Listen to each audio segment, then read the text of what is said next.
Yo, what's up guys? Welcome back ulit sa Macon Wheels. So for today's video, papakita ko sa inyo, nagpapalit ako ng chambered muffler.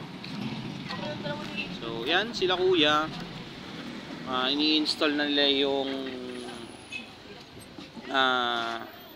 pagkakapitan or yung bracket nung chambered muffler natin. So itong shop na to ay dito lang yan makikita sa Lower Bicutan, ML Quezon Street. Malapit siya sa Petron, Lower Bicutan. So, itong mga to, mga gagaling na to. Kasi tinanong ko yung may-ari ng shop.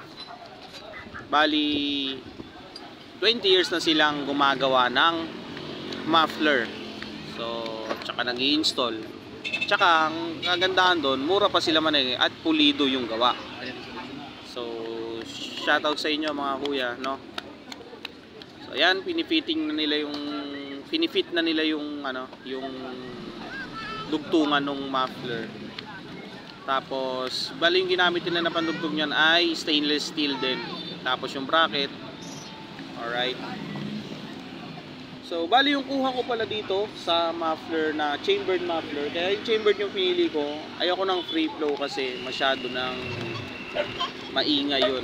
Tsaka hindi ko pinadelete yung resonator. Resonator is as is pa rin.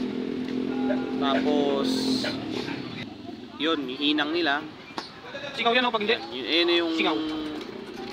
Pagkatapos nilang i-fit yung muffler, pati yung mga dugtungan, kinalas nila doon sa mismong dugtungan ng muffler para ma-pull weld nila, kasi hindi mapu-pull weld pag nakakabit doon sa loob, no? Para pulido yung tunog. So maganda yung tunog nito, netong chambered muffler.